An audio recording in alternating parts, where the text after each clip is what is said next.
The United Kingdom's Ministry of Defense latest intelligence update on Ukraine, October 9, 2023. Russia's partnership with Iran has strengthened considerably in recent years, accelerated by Russia's invasion of Ukraine. International isolation has compelled Russia to redirect its foreign policy towards previously less desirable alliances to gain diplomatic, economic, and military support. Iranian military assistance to Russia's campaign in Ukraine has included hundreds of one-way attack drones and artillery munitions. Iranian drones have been integral to Russia's campaign of long-range strikes in Ukraine. This cooperation has expanded to include assembly and production of these drones in a facility in Russia under license. Russo-Iranian diplomatic and economic ties have also intensified. Russia's engagement with Iran will likely increase further following Iran's recent admission to the Shanghai Cooperation Organization, an invitation to the BRICS Economic Forum. Iran recently claimed Russia invested $2.76 billion in Iran in 2022-23. Economic links will probably deepen as Russia seeks to mitigate sanctions. Ukraine Armed Forces General Staff Update. The attempted Russian full-scale invasion of Ukraine continues on day 593. There were 34 combat engagements over the last 24 hours. Russia launched 1 missile strike, 39 airstrikes, and 23 multiple-launch rocket system attacks against Ukrainian positions and settlements, resulting in civilian casualties. Residential buildings and infrastructure were damaged and destroyed. The situation remains active in eastern and southern Ukraine. No significant changes on Volyn and Polisia axes. No signs of offensive troop buildup from Belarus, though some units continue activities near the border. On Sivershchina and Sloboshanska axes, Russia maintains forces near the Russian border and continues shelling from Russia. Minefield density on the border has increased. Airstrikes occurred near Halahanivka, Dityarne, and Stepny. Artillery and mortars hit around 10 settlements including Senkivka, Stepny, Kazacha Lopan, and Okremivka. On Kupiansk axis, Ukrainian defenders repelled 5 attacks near Sinkivka and Ivanivka. Airstrikes hit near Kindrashivka, Pishchain, and Petropavlivka. Over 15 settlements including Dvorichna, Petropavlivka, and Kislivka were shelled. On Lyman axis, 7 Russian attacks were repelled near Makivka.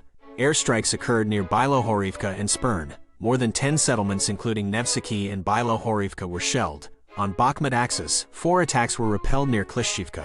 Airstrikes hit near Klishchivka and Andriivka. Over 15 settlements including Minkivka, Ivanivsky, and New York were shelled. On Avdiivka axis, airstrikes occurred near Karamik, Novokhalinov, and Avdiivka. Around 10 settlements including Stepov and Opythna were shelled. On Marinka axis, 15 attacks were repelled near Marinka and Novomikhailivka, with airstrikes in the area.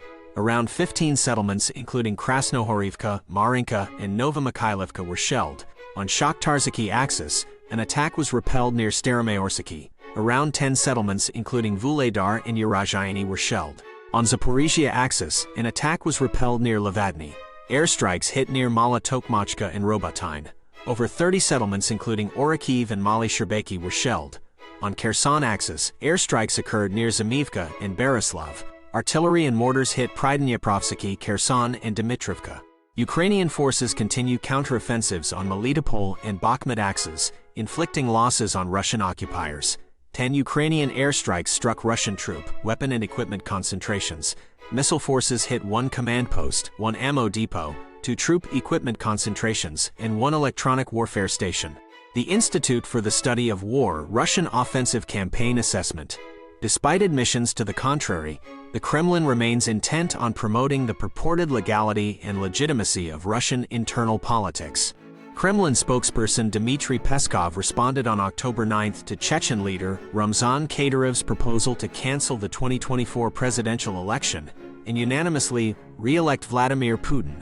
Peskov remarked this will not happen, as Putin has emphasized complying with democratic and constitutional requirements and accordingly holding these elections. Peskov claimed Russian society has unified behind Putin in an unprecedented way, suggesting Putin is a politician that no one could theoretically compete with electorally. His statements indicate the Kremlin wants to portray the 2024 election as free and fair by encouraging nominal public participation. However, the government does not intend for any alternative candidate to pose a real threat to Putin's re-election. According to Russian opposition outlet Meduza, Kremlin sources claim Putin will win over 80% of the vote in the upcoming election. In summary, despite pretenses, the Kremlin has already predetermined Putin's decisive electoral victory in 2024. The Institute for the Study of War key takeaways today. Peskov's firm comments indicate the Kremlin wants to project confidence despite concerns over Russian support for Putin's Ukraine invasion. Ukrainian forces continued counteroffensives on October 9th, reportedly advancing in western Zaporizhia and near Bakhmut amid deteriorating weather.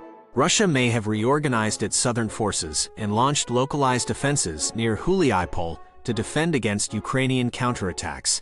Imprisoned Russian nationalist Igor Girkin reiterated claims that Russia will stick to a strategic defensive posture to freeze front lines before 2024 elections.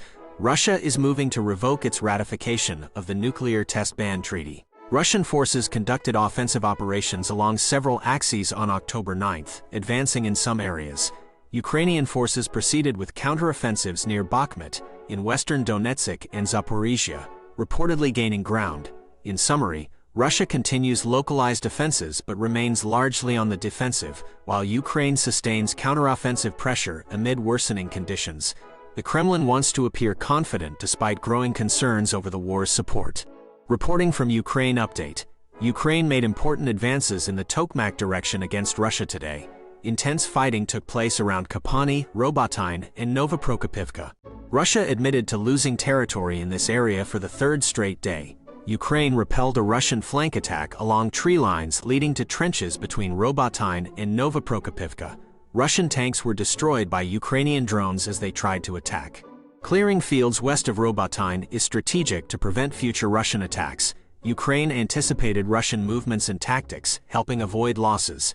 Continued Ukrainian success around Tokmak would be valuable strategically. Ukraine's understanding of potential Russian attack axes was key to repelling assaults. Further clearance of high ground west of Robotyne could enable faster defeat of future Russian attacks. In summary, Ukraine made important advances today around Tokmak, repelling Russian attacks due to good anticipation and tactics. Further success in this strategic area is key for Ukraine. Jake Bro Update. There was a question about whether Russia's nuclear missiles actually work properly anymore, given the poor state of their military equipment. The response acknowledged issues with Russia's ICBMs, but said they could still use bombers or submarines. When asked why Elon Musk supports Putin, the response suggested it's because he's a globalist focused on business opportunities in authoritarian regimes like Russia and China. There was discussion of whether frozen Russian assets could realistically help pay for Ukraine's reconstruction. This would require legal processes that Western banks are hesitant about. In response to why the richest individuals seem sympathetic to Russia, it was suggested they just want business to return to normal and are worried about economic impacts like rising interest rates. The massive economic advantage the EU has over Russia in GDP, suggesting Europe could support Ukraine militarily without the US.